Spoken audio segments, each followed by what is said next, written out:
Hi, ಎಲ್ಲರಿಗೂ ನಮಸ್ಕಾರ. ನೀವೀಗ ನೋಡ್ತಾ ಇರೋದು ಕೋಣೆಜಕಲ್ಲು. ಇದು ದಕ್ಷಿಣ ಕನ್ನಡ ಜಿಲ್ಲೆಯ ಮೂಡುಬಿದ್ರಲ್ಲಿದೆ. ಇಲ್ಲಿ ಒಂದು ಅದ್ಭುತ ಲೊಕೇಶನ್ನೊಂದಿಗೆ ಒಂದು ನೋಡುವಂಥ ದೇವಾಲಯ ಕೂಡ ಇದೆ. ಇದರಲ್ಲಿದೆ. ನೀವೆಲ್ಲರೂ ನೋಡಲೇಬೇಕು ಅಂತ ಹೇಳಿದರೆ ಇಂಥ ಪ್ಲೇಸಿಗೆ ಬರಲೇಬೇಕಾಗುತ್ತೆ. ಅಂಥ ಪ್ಲೇಸಿಗೆ ನಾವು ಸಹ ಹೊರಟಿದ್ದೀವಿ. ಬನ್ನಿ ನೋಡೋಣ. ಸುಮಾರು 8:30 ಗಂಟೆ ಬೆಳಿಗ್ಗೆ ನಾವಿಲ್ಲಿ ರೀಚ್ ಆಗಿದ್ದೇವೆ.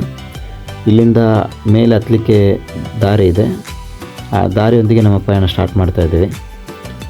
ಈಗ ಅಲ್ಲಿ ಬೆಳಗ್ಗೆನೇ ಹೋದವರು ರಿಟರ್ನ್ ಬರ್ತಾ ಇದ್ದಾರೆ. ನಾವೀಗ ಮುಂದಿನ ಪಯಣ ಬೆಳೆಸ್ತಾ ಇದ್ದೇವೆ. ಈಗಲೇ ಕೆಲವರಿಗೆ ತಲೆ ಬಿಸಿ ಆಗ್ತಾ ಇದೆ, ಎಷ್ಟು ನಡೀಲಿಕ್ಕಿರ್ಬೋದು ಅಂತ. ಆದರೆ ಈ ಪ್ರಕೃತಿಯ ವಾತಾವರಣ ನೋಡ್ತಾ ಇದ್ದರೆ ನಿಜವಾಗ್ಲೂ ತುಂಬ ಖುಷಿ ಆಗ್ತಾ ಇದೆ. ದಾರಿ ಮಾತ್ರ ವಿಚಿತ್ರವಾಗಿದೆ. ಇದು ನಾವು ನೆನೆಸ್ಕೊಂಡಷ್ಟು ಸುಲಭದ ದಾರಿ ಅಲ್ಲ. ನಾನು ನಿತೇಶ್ ಆಚಾರ್ಯ, ಗುರುರಾಜಾಚಾರ್ಯ, ಕಾರ್ತಿಕಾಚಾರ್ಯ ಇವರೆಲ್ಲರೂ ಒಟ್ಟಿಗೆ 4 ಜನ ಹೊರಟಿದ್ದೀವಿ. ಇಲ್ಲಿ ದಾರಿಯಲ್ಲೆಲ್ಲ ಫುಲ್ ಕಲ್ಲುಗಳೇ ಇರೋದ್ರಿಂದ ನಡಿಲಿಕ್ಕೆ ತುಂಬ ಕಷ್ಟ ಆಗುತ್ತೆ.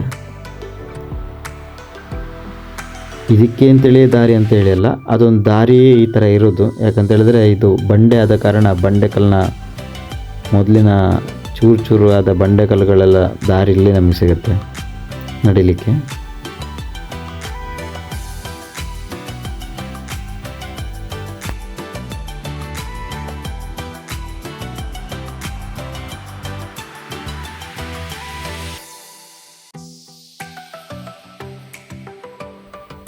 ಸ್ವಲ್ಪ ದೂರ ನಡೀತಾ ಇರುವಾಗಲೇ ವಿಶ್ರಾಂತಿಗೆ ಸ್ವಲ್ಪ ರೆಸ್ಟ್ ತಗೊಂಡ್ವಿ. ಅಲ್ಲಿಂದ ಮಿಡ್ಲು ಸ್ವಲ್ಪ ಬಂದ ಕೂಡಲೇ ಒಂದು ಒಳ್ಳೆ ನೋಡಲಿಕ್ಕೆ ಲೊಕೇಶನ್ ಸಿಕ್ಕಿತು. ಹಾಗೆ ನೋಡ್ತಾ ಒಂದು ಸಣ್ಣ ವೀಡಿಯೋ ಮಾಡ್ತೀವಿ. ನಿಜವಾಗ್ಲೂ ಈ ವ್ಯೂ ನೋಡ್ತಾ ಇದ್ದರೆ ಭಾರಿ ಖುಷಿ ಆಗ್ತಾಯಿದೆ. ಅದರೊಂದಿಗೆ ಸ್ವಲ್ಪ ಮುಂದೆ ಬರ್ತಾ ಇದ್ದಾಗೇ ನಮ್ಗೆ ಇನ್ನೊಂದು ವ್ಯೂ ಅಂತ ಹೇಳಿದ್ರೆ, ಅತಿ ಎತ್ತರದ ಬಂಡೆ ನಮ್ಮ ಎದುರುಗಡೆನೇ ಇರುವಾಗ ತುಂಬ ಆಶ್ಚರ್ಯ ಕಾಣುತ್ತೆ. ಯಾಕಂದರೆ ಇದೊಂದು ನೋಡೋದೇ ಒಂದು ರೋಮಾಂಚನ. ಇಂಥ ಒಂದು ದೃಶ್ಯಾವಳಿಗಳು ನೋಡಲಿಕ್ಕೆ ಸಿಗೋದು ಭಾರಿ ಅಪರೂಪ. ಯಾಕಂತೇಳಿದ್ರೆ ಇದನ್ನೆಲ್ಲ ನೋಡಬೇಕು ಅಂದರೆ ಕಷ್ಟಪಟ್ಟು ನೋಡಬೇಕಾಗತ್ತೆ. ಯಾಕಂದರೆ ಅಲ್ಲಿ ಅಷ್ಟು ದೂರ ನಡೆದು ಇಲ್ಲಿ ಇಂಥ ಒಂದು ದೃಶ್ಯಾವಳಿಗಳು ಇದೆ ಅಂತ ಹೇಳಿದ್ರೆ ಮನಸ್ಸಲ್ಲೂ ನೆನೆಸ್ಲಿಕ್ಕೆ ಸಾಧ್ಯ ಇಲ್ಲ. ಅಂಥ ಒಂದು ಅದ್ಭುತವಾದ ಪ್ಲೇಸ್ ಇದೇ. ನಮಗೆ ವಿಸಿಟ್ ಮಾಡಲಿಕ್ಕೆ ಅಲ್ಲಲ್ಲಿ ಮಂಗಗಳು ಕಾಯ್ತಾ ಇದೆ.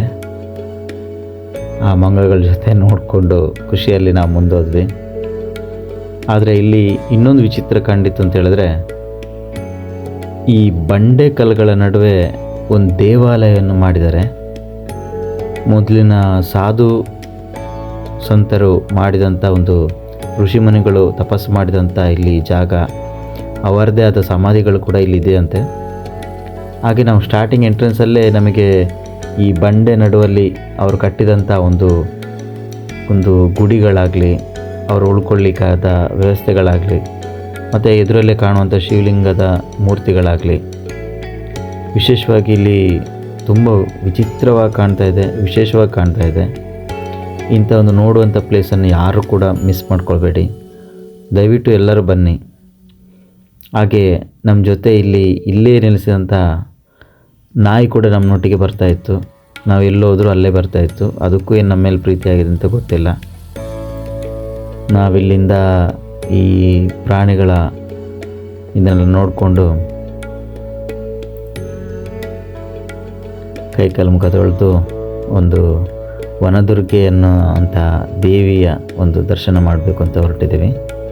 ಈ ಸ್ಟಾರ್ಟಿಂಗ್ ಸೀನಲ್ಲೇ ನಮಗೆ ಒಂದು ಎಂಟ್ರೆನ್ಸಲ್ಲೇ ಒಂದು ಬಂಡೆ ಕಲ್ಲುಗಳ ನಡುವೆ ದ್ವಾರ ಎಂಟ್ರೆನ್ಸ್ ಆಗುವಂಥ ಒಂದು ದಾರಿ ಇದೆ. ಇದೊಂದು ವಿಶೇಷ ಅನುಭವ. ಯಾಕಂತೇಳಿದ್ರೆ ಇಂಥ ಒಂದು ಪ್ಲೇಸ್ ನೀವು ಅಲ್ಲಿ ಬಂದು ನೋಡಿದ್ರೆ ಅನುಭವ ನಿಮಗೆ ಖುಷಿಯಾಗೋದು. ಯಾಕಂತೇಳಿದ್ರೆ ಇದು ವನದುರ್ಗೆಯ ಒಂದು ದೇವಿಯ ಟೆಂಪಲ್. ಇಲ್ಲಿ ವಿಶೇಷ ಪೂಜೆ ಕೂಡ ಇದೆ. ಹಾಗೆ ನಾವಿಲ್ಲಿ ಈ ಬಂಡೆ ಕಲ್ಲಿನ ನಡುವೆ ಇದು ಯಾವ ರೀತಿ ಮಾಡಿದ್ದಾರೆ ಅನ್ನೋದೇ ವಿಶೇಷವಾಗಿ ಕಾಣ್ತಾ ಇದೆ. ಇದರೊಂದಿಗೆ ನಮ್ಮ ಮುಂದಿನ ಪಯಣ ಎಲ್ಲಿಂತ ಆಲೋಚನೆ ಮಾಡ್ತಾ ಇದ್ದೇವೆ.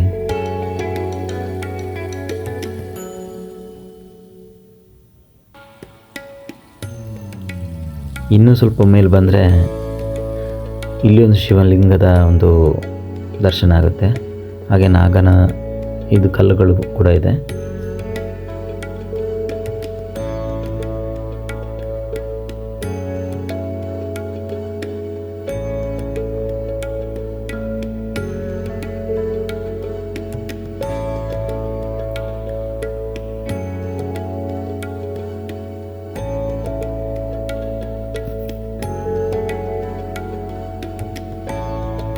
ಇದೊಂದು ವಿಶೇಷವಾದ ಬಂಡೆಕಲ್ಲುಗಳು ಎಷ್ಟು ಎತ್ತರಕ್ಕೆ ಇದೆ ಅಂತ ಹೇಳಿದರೆ, ಆ ಬಂಡೆಕಲ್ಲಿನ ನಡುವಲ್ಲಿ ಈ ಒಂದು ದೇವಸ್ಥಾನ ಗುಡಿಗಳನ್ನು ಮಾಡಿದ್ದಾರೆ ಅಂತ ಹೇಳಿದರೆ ನಿಜವಾಗ್ಲೂ ಆಗಿನ ಕಾಲದಲ್ಲಿ ಮೆಚ್ಚಬೇಕಾದಂಥ ವಿಷಯಗಳು. ಯಾಕಂತ ಹೇಳಿದರೆ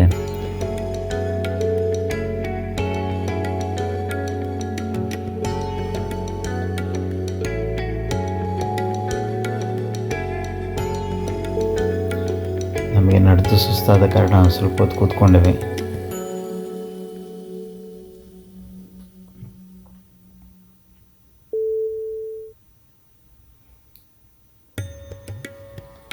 ಇಲ್ಲಿ ಬೆಳ್ತಂಗಡಿಯ ಗಡಾಯಕಲ್ಲಿನ ಒಂದು ಬಂಡೆಕಲ್ಲಿನ ಅಂತ ಒಂದು ಸನ್ನಿವೇಶ ಇಲ್ಲಿ ನೆನಪಾಗುತ್ತೆ ನಮಗೆ.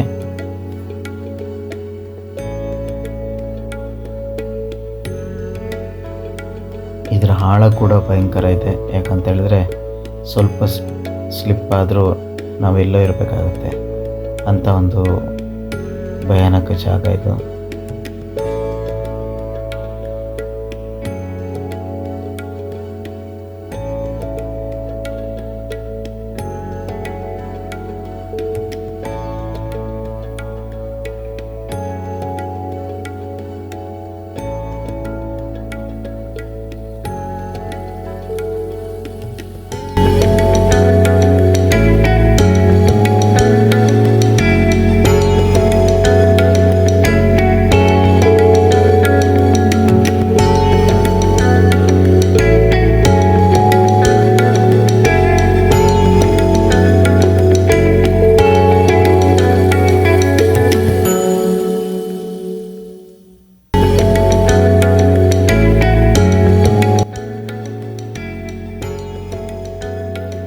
ಇಲ್ಲಿಂದ ನಮ್ಮ ಪಯಣ ಈ ಬಂಡೆಕಲ್ಲಿನ ಮೇಲೆ ಹೋಗುವಂಥ ದಾರಿ ಇದೆ ಅಂತ ಅವರು ಮಾರ್ಗಸೂಚಿ ಕೊಟ್ಟರು ಅಲ್ಲಿನ ಸಾಧುಗಳು.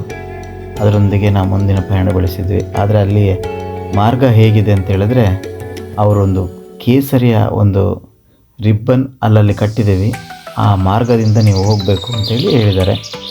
ಆ ಮಾರ್ಗ ಪ್ರಕಾರ ನಾವು ಈಗ ಬಂಡೆಕಲ್ಲು ಹತ್ತುವಂಥ ದಾರಿ ನೋಡ್ಲಿಕ್ಕೆ ಹೋಗ್ತಾ ಇದ್ದೀವಿ.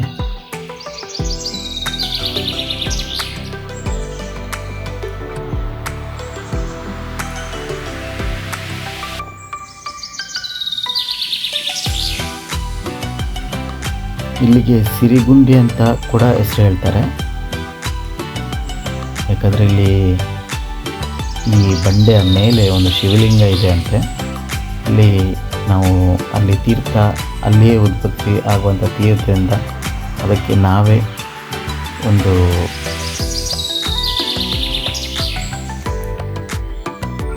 ತೀರ್ಥ ಸ್ನಾನ ಮಾಡಿಸಿ ಶಿವಲಿಂಗವನ್ನು ನಮಸ್ಕಾರ ಮಾಡಬರುವಂಥ ಸನ್ನಿವೇಶ ಕೂಡ ಇದೆ ಅಂತ ಹೇಳಿದರು. ಹಾಗೆ ಅದನ್ನು ನೋಡಲಿಕ್ಕೆ ಅಂತೇಳಿ ನಮ್ಮ ಹೊಸ ಅನುಭವವನ್ನು ಅನುಭವಿಸಲಿಕ್ಕೋಸ್ಕರ ನಾವು ಹೋಗ್ತಾ ಇದ್ದೇವೆ. ಇಲ್ಲಿ ಕೇಸರಿಯ ರಿಬ್ಬನ್ ಕಂಡ ಕೂಡಲೇ ನಾವು ಎಲ್ಲೆಲ್ಲಿ ಮಾರ್ಗ ಕಾಣುತ್ತೋ ಆ ರೂಟಲ್ಲಿ ನಾವು ಹೋಗಲಿಕ್ಕೆ, ಅಂದರೆ ಯಾಕಂತ ಹೇಳಿದ್ರೆ ಈ ಕಾಡಲ್ಲಿ ದಾರಿ ಅಂತ ಇಲ್ಲ, ದಾರಿ ನಾವು ಮಾಡಿಕೊಂಡು ಜಾಗ್ರತೆಯಿಂದ ಹೋಗಬೇಕಾಗತ್ತೆ. ಯಾಕಂತ ಹೇಳಿದ್ರೆ ಇಲ್ಲಿ ಯಾವುದೇ ರೀತಿಯ ನಮಗೆ ಆಧಾರಗಳಿಲ್ಲ, ನಮ್ಮ ಬಲವೇ ಒಂದು ಮುಖ್ಯವಾಗಿರುತ್ತೆ. ಯಾಕಂತ ಹೇಳಿದರೆ ಇಲ್ಲಿ ದಾರಿ ಇಲ್ಲದ ಕಾರಣ ಅದರದ್ದೇ ಆದಂಥ ಬೇರುಗಳು ಅಥವಾ ಮರದ ಕೊಂಬೆಗಳನ್ನು ಇಟ್ಕೊಂಡು ಹತ್ತಿ ಹೋಗಬೇಕಾಗತ್ತೆ.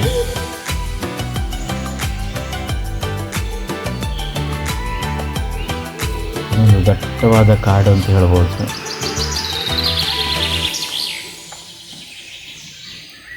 ಈ ಕೇಸರಿ ರಿಬ್ಬನ್ನು ಇದ್ದ ಕಾರಣ ನಮಗೆ ಒಂದು ಮಾರ್ಗದ ಯಾವ ದಿಕ್ಕು, ಯಾವ ಸೈಡಲ್ಲಿ ಹೋಗ್ಬೋದು, ಎಲ್ಲೆಲ್ಲಿ ಸಿಗುತ್ತೆ ಲೊಕೇಶನ್.